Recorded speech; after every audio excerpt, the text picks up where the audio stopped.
تو بہت ہیں جو آپ علماء سے سنتے رہتے ہیں, میں کچھ دنیا کے فائدے آپ کو بتا دیتا ہوں. آخرت کے فائدے تو بہت ہیں نا, وہ تو آپ کو خود محسوس ہوگا جب روزہ رکھتے ہیں. رمضان کے آخری عشرے میں دل نرم ہو جاتا ہے. اللہ نے روزے دار کا جو بھوکا پیاسا رہتا ہے نا, اس کے لیے جنت میں الگ دروازے بنائے ہیں, اور ان کے نام کیسے رکھے ہیں؟ ریان, سیراب کرنے والا, کیونکہ اس نے اللہ کی خاطر پیاس برداشت کی. اللہ اس کو اپنی دست رحمت سے سیراب کریں گے الگ سے. اور یہ عبادت مسلمانوں کے علاوہ کسی اور کے پاس نہیں. کہیں آپ نے دنیا میں سنا کہ فلاں قوم کے ہندوؤں کے روزے آئے ہوئے سارے ہندو بھوکے پیاسے؟ کہیں بھی نہیں. وہ رکھتے ہوں گے شاید, کوئی ان کے پنڈت رکھ لیتے ہو, نہ سکھوں میں نہیں. مسلمانوں کا جیسے ہی رمضان آتا ہے پوری دنیا میں ایک بہاریں چھا جاتی. یہ اس کی علامت ہے کہ اسلام زندہ اور جیتا جاگتا مذہب ہے, زندہ مذہب ہے, تھکا ہوا مرا ہوا بیمار مذہب نہیں ہے. پوری دنیا میں ہلچل مچ جاتی. جو روزے نہیں بھی رکھتے نا, وہ تھوڑے سے ٹریک پہ وہ بھی کم از کم افطاری میں تو بیٹھ ہی جاتے ہیں وہ بھی. یہ اللہ کی بڑی رحمت ہے. ٹھیک ہے, یعنی اثر تو ان کی زندگی میں بھی پڑتا ہے نا, ان کی بھی کھانے پینے کی ٹائمنگ تھوڑی سی چینج ہو جاتی ہے. تو روزے کے اخروی فائدے کیا ہیں وہ تو ایک الگ بات ہے. روزے کے صحت کو کیا فائدے ہوتے ہیں اگر وہی آپ لوگ کو پتہ چل جائیں تو میں کہتا ہوں وہی چیز ایسی ہے جو انسان سے روزے رکھوا دے. بھوکا رہنا صحت کے لیے انتہائی مفید ہے. پہلی بات یاد رکھو, بھوکا رہنے سے صحت کو کوئی نقصان نہیں ہوتا, کوئی نقصان نہیں. وقتی نقصان کو نقصان نہیں کہتے ہیں. دیکھو جب آپ ایکسرسائز کرتے ہو, صبح صبح اٹھ کے جاگنگ کرتے ہو, وقتی نقصان تو اس میں بھی آپ کی انرجی یوٹیلائز ہو گئی, آپ تھک گئے, پسینہ نکلا, تھکاوٹ, سانس پھول گیا, تھوڑی دیر تک آپ سے ہلا بھی نہیں جائے گا. یہ نقصان نہیں ہے. کیوں؟ یہ وقتی نقصان ہے جو آپ کو آگے بڑے بڑے نقصانات سے بچا رہا ہے. ہوتا ہے کہ نہیں ہوتا؟ تبھی ڈاکٹر کہتے ہیں ایکسرسائز کرو, یہ کرو, وہ کرو, ہلو جلو.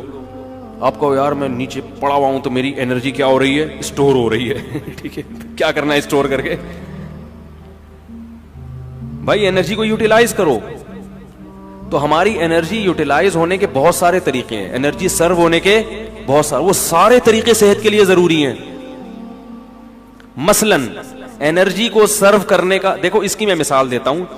دریا میں پرانا پانی نکلتا ہے تو نیا پانی, بول لو یار, آئے گا نا. اگر دریا میں پانی کھڑا رہے کہ پانی اسٹور ہے, دریا طاقتور ہو, نہیں ہوگا, سڑ جائے گا, کیڑے پڑ جائیں گے. پانی نکلے گا, پرانا پانی کنویں سے پرانا نکلے گا تو نیا پانی آئے گا. کنواں بھرا رہے گا. کنواں خالی جب ہوگا جب پرانا نکل رہا ہے اور نئے پانی کی جگہ نہیں ہے, یہ پیچھے نیا پانی ختم ہو گیا ہے. تو ہماری جو انرجی ہے نا, یہ دریا کے پانی کی طرح ہے. یہ سرو ہوتی رہے گی, یوٹیلائز ہوتی رہے گی, اور نئی خوراک جسم میں جاتی رہے گی. تو یہ دریا کی طرح ہمارا بلڈ کیا کرے گا؟ سرکولیٹ کرتا رہے گا اور تازہ ہوتا رہے گا. تو میں تو اپنی زبان میں آپ کو سمجھاؤں گا نا, یا جو بالکل سادہ زبان میں, کیونکہ میں ڈاکٹر تھوڑی ہوں, لیکن یہ صحت کے بنیادی اصول ہیں اور یہ ڈاکٹر بھی کہتے ہیں. آپ سرچ کرو, آپ کو پتا چلے گا. جو گوروں کی بنائی ہوئی ویب سائٹس ہیں ان میں آپ جاؤ جو اوتھینٹک ہیں, وہ بھی اس بات کا اقرار کرتے ہیں کہ روزہ رکھنا انسان کی صحت کے لیے انتہائی ضروری. آپ کو پتا ہے گورے اس پر آ رہے ہیں کہ ہفتے میں 5 دن کھاؤ, 2 دن فاسٹنگ. یہ بالکل اسلام ہے. نبی صلی اللہ علیہ وسلم نے ہفتے میں 2 دن روزہ رکھنے کا حکم دیا, سنت ہے, پیر اور جمعرات کا روزہ.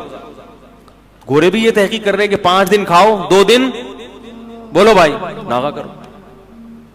تو ہوتا کیا ہے کہ جب ہم بھوکے رہتے ہیں, وقتی طور پہ کمزوری ہوتی ہے, روزے میں ظاہر ہے کمزوری ہوتی ہے, ایسے فریش نہیں ہو. اثر کے بعد تو ایسے مرجے سے میں دیکھتا ہوں اثر کی نماز میں جو وہاں بیٹھا ہوا ہے تو ادھر بیٹھا ہوا ہے, کوئی کسی پہ اعتراض نہیں کر رہا. اور بعض دفعہ اس میں یہ بھی ہوتا ہے کہ چونکہ بھوک پیاس ہوتی ہے, کمزوری, تو کمزوری میں انسان کو غصہ زیادہ آتا ہے. تھوڑا سا چھڑ دو تو ایسا چھڑے گا پھر وہ کھری سنائے گا. دیکھیں دودھ کی دکانوں پہ, پکوڑوں کی دکانوں پہ افطاری کے وقت میں بڑے پڈے ہو رہے ہوتے ہیں. تو ہوتا کیا ہے, وقتی نقصان ہوتا ہے کہ کمزوری ہوتی ہے جسم میں, لیکن ہماری باڈی وہ سارے غلیظ مادے آہستہ آہستہ کھانا شروع کر دیتی, نتھر جاتا ہے جسم.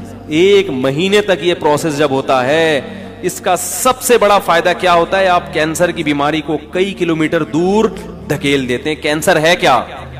یہ جو فاضل مادے ہیں نا جسم میں، جو ہماری سیلز کی جو نیچرل ٹوٹ پھوٹ نہیں ہوتی، پھر یہ کہیں سے ادھر سے پھوڑا بن کے نکلا، تو اس کو میں دیسی زبان میں کہوں گا یہ جو پراٹھے ہیں نا جو ضرورت سے زیادہ کھا رہے ہو، یہ پھوڑے بن کے نکلنا شروع ہو جاتے ہیں.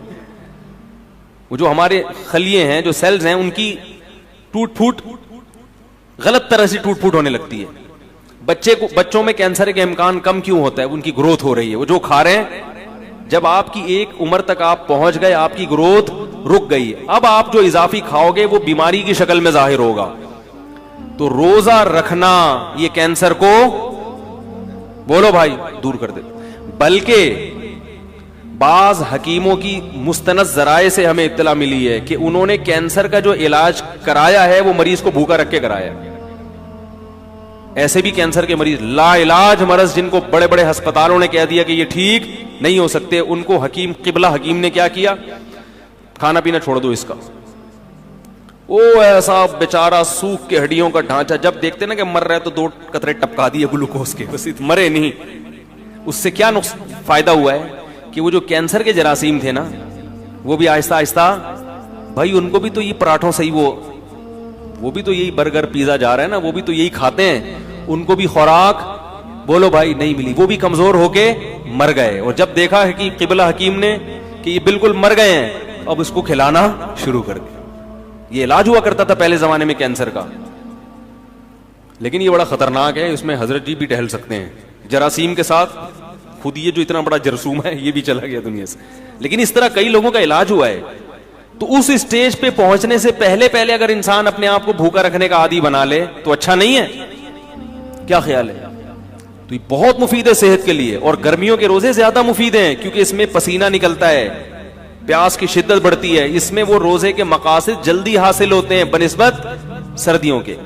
یہ آپ کو جسمانی فائدہ ہوتا ہے. ایک جسمانی فائدہ آپ کو کیا ہوتا ہے؟ ایک اور، آپ میں قوت برداشت بڑھتی ہے. جو کھانے پینے والا آدمی ہے نا، ہر وقت اس کو کچھ نہ کچھ چاہیے، ورنہ اس کا دل نہیں لگتا. جب آپ کئی گھنٹوں بھوکے رہتے ہیں تو آپ بھوکے رہ کے بھی کام کرنے کے عادی ہو جاتے ہیں. اس کا فائدہ کیا ہوگا کہ آپ اس عادت کو مینٹین رکھ سکتے ہیں پھر پورے سال، کہ یار میں رمضان میں اتنا تھوڑا کھا کے اتنا اچھا چلا ہوں، تو اب میں دوپہر کھانا تھوڑا کھا کے کیوں نہیں چل سکتا. تو پورے سال پھر آپ کم کھانے پہ گزارا کر سکتے ہیں. اور اگر کم کھانے پہ آ گئے تو بیماریاں ویسے ہی، سارے مسائل ہی زیادہ. کینسر کے ایک بہت بڑے اسپیشلسٹ آئے تھے میرے پاس، الحمدللہ ہر قسم کا طبقہ ہوتا ہے، شاید بیان بھی سن رہے ہو. وہ یو کے میں جو اسپیشلسٹ ڈاکٹر ہیں نا ان کو پڑھاتے ہیں وہ، اس سے اندازہ لگائیں کہ وہ کتنے بڑے ڈاکٹر ہوں گے. تو وہ ملاقات کے لیے آئے کہ میں تو وہ آئے تھے مجھ سے کچھ پوچھنے کے لیے. ہم نے کہا جب ادھر میں ڈاکٹر ہیں تو بجائے ہم سے پوچھیں ہم ہی پوچھنا شروع کر دیں. انہوں نے سوچا ہوگا تو لینے کے دینے پڑ گئے. تو میں نے ان سے ویسے ہی کچھ نالج حاصل کی. میں نے کہا یہ کینسر کی بیماری کی بنیادی وجوہات کیا ہوتی ہیں، کچھ نالج میرے پاس تھی جو میں شیئر کرنا چاہ رہا تھا ان سے. تو انہوں نے بھی وہی بات کی جو عام طور پہ سب کہتے ہیں کہ سب سے بڑی وجہ کینسر کی موٹاپا ہے. موٹاپے کا مطلب کیا؟ آپ اپنی ضرورت سے زیادہ کھا رہے ہو. اس زمانے میں ہر آدمی اپنی ضرورت سے زیادہ کھاتا ہے.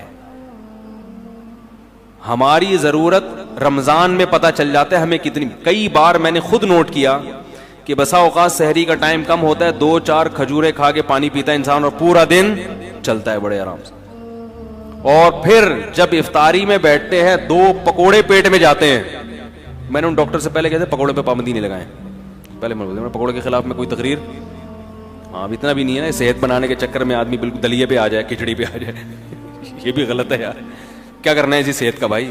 وہ چائنیز گرم پانی پی کے رہتے ہیں نا زندہ، لمبی لمبی عمریں ہوتی ہیں. میں نے کہا ٹھنڈا پانی پی کے مر جاؤ، یہ بہتر ہے گرم پانی پی کے. گرمیوں میں بھی گرم پانی پی رہے ہیں پاگل لوگ. کیا کرنا ہے ایسے؟ اتنی بھی ہمیں زندگی سے محبت نہیں ہے بھائی، تمیز سے زندہ رہنا ہے.